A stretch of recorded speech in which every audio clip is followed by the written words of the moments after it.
Hey, what's happening, Herpers? Herpin Hippie here, back with another evening skating and herping video. We have had another week of awesome monsoon weather, which tends to drive reptiles and all sorts of creepy crawlies out of their normal hiding places in search of water, and it drives me out of my nice, comfortable home into the desert alone at night to see what I can find. And if you want to come with me and see what all I found tonight, then hit the like button, let me know down in the comments what species you're hoping I find, and stay tuned.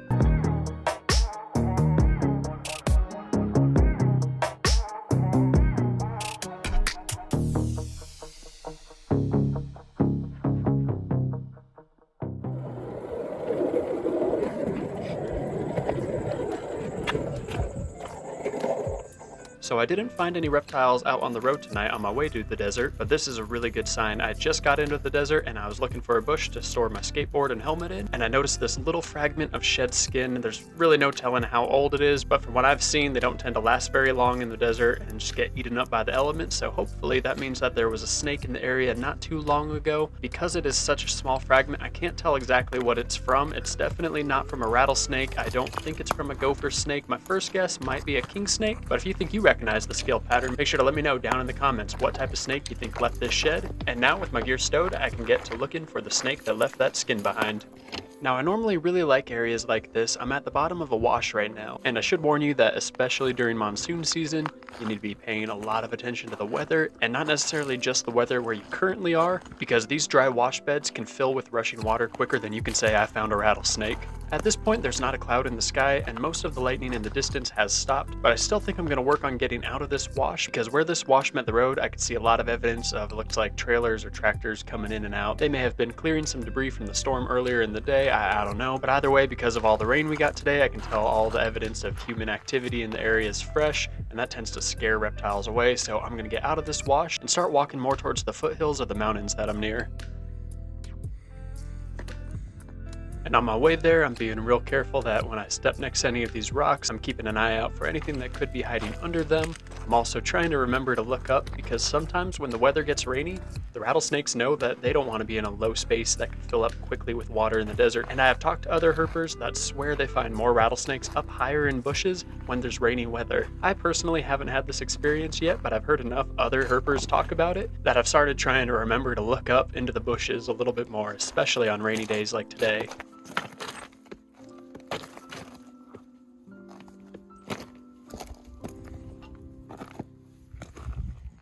Alright, out of the wash, and now that I'm on higher ground, let's see what I can find.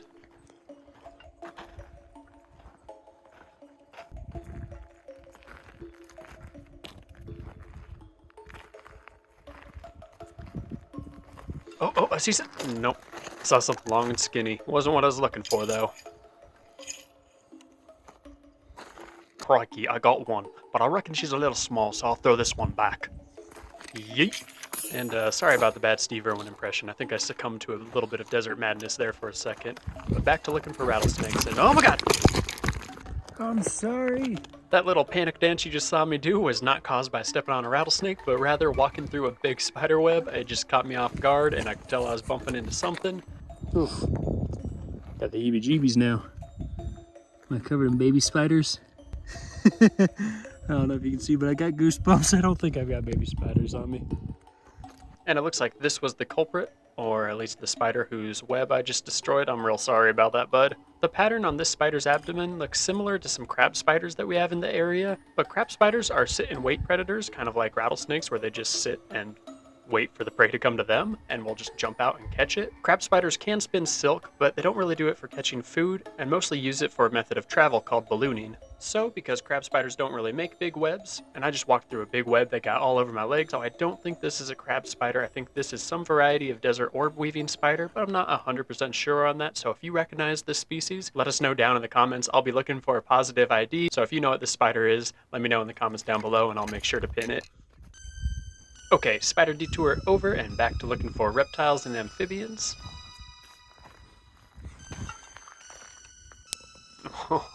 Oh, this one almost got me again. This was strung up right between the bushes I was about to walk through, and you can see how when you're down on its level, shining a light on it, it's really easy to see and really beautiful and intricate. but when you're standing up above it and not shining a light directly on it and catching it from the right angle, these are all but invisible, and depending on the height of it, can completely leave your legs or your face covered in spider web. So I'm gonna pick a different path so I don't ruin another spider web tonight, and let's cross our fingers that I find something soon, because I've been out for about 2 hours at this point and really haven't found much to show for it. But hopefully it's at least making for an entertaining video, and if you are enjoying it, then please hit the like button and make sure to subscribe and hit the notification bell so you don't miss next week's video. I guess I've got spiders on the brain now. That looks like a giant spider to me. I actually don't know what causes an ocotillo to break like this. This is a type of succulent. A nickname for them is devil's walking stick because of the big thorns that grow on the arms that are kind of broken and bent and look like spider legs now. So, minor problem, I'm starting to walk back in the direction I came from, and it turns out I did better than I thought about getting into the foothills, and I'm on top of a little ridgeline now, and I need to get back down there to continue on my path home. And this is way too steep for me to go sliding down this section, so I'm just gonna kind of keep trying to drift left and see if I can find a safer place to get down. But of course, I'll have my eyes open looking for reptiles the whole way back. Alright, I can hear them, and I've seen the coontail leading up to the rattle, but there's a rattlesnake somewhere in here, and I'm just being real careful that I don't get myself bit in the process of looking for him, but I'm sure he is right around here, so I'm just being real careful and real methodical with my movements.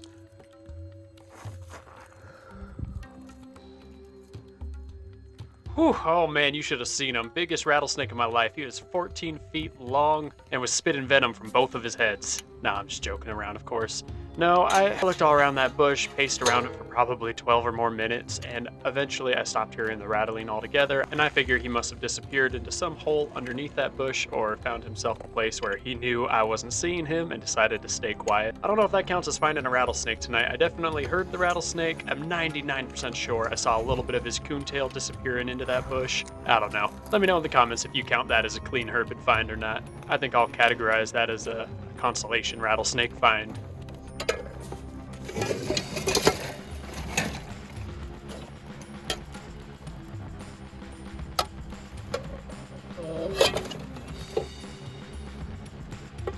Someone's been doing some target practice out here and not picking up their targets. Unfortunately, this is a pretty common sight in a lot of areas around Arizona's deserts. You'll find places that people have started treating as impromptu dump sites, where I have found everything from old beds, TVs, and even large boats out in the middle of nowhere. While this is a really annoying and disheartening example of littering, if you are careful, places like this can be worth checking out for reptiles, because sometimes the junk we leave behind has a way of providing some pretty good cover for reptiles.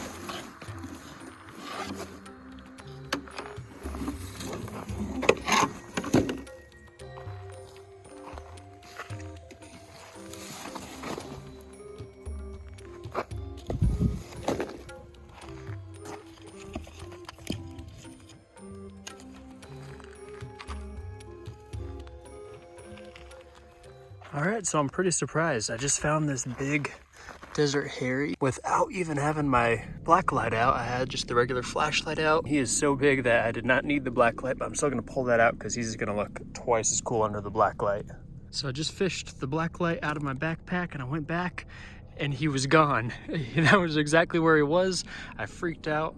I popped on the black light to make it easier to see him, and he, I guess, followed and was right behind me, but check him out. That is a massive desert hairy scorpion. It's not a second one, is it? That is wild. I swear I blinked and he was right behind me, but I don't see where else it could have gone, so that must be him. And I think he's holding so still right now because he is just really hoping that I don't see him. And now that I've gotten a couple good shots of him, I'm gonna break the news to him that I do in fact see him, and I'm gonna try to pick him up.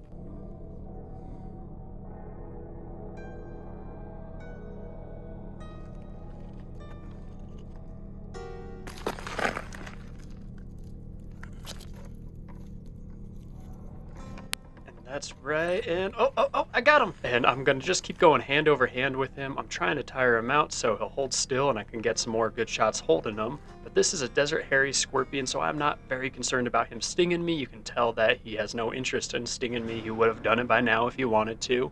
but he is just trying to get away and is not showing any signs of getting tired out. But even if he did get tired out and tired of me messing with him and did decide to sting me, their stings are said to be only about as severe as a bee sting. But I'm just telling you what other people have told me, because despite all the times I've picked up desert hairy scorpions, I have never been stung by one. So no snake yet, but I did find a way down that ridgeline. I started walking the first couple feet down, and then I thought I was just gonna run down this last little bit and figured I might as well have the camera rolling in case I biff it on the way down. That way we can at least laugh about it in the comments. Woo, and stuck the landing. Now that I made it off that ridgeline, I should be able to just follow this wash back down to where I stowed my skateboard, and I'll keep my fingers crossed that we find some more herps on the way there.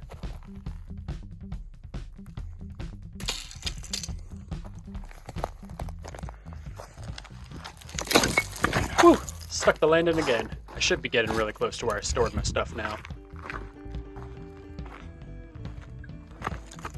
And look at that, looks like I won't have to walk home tonight after all.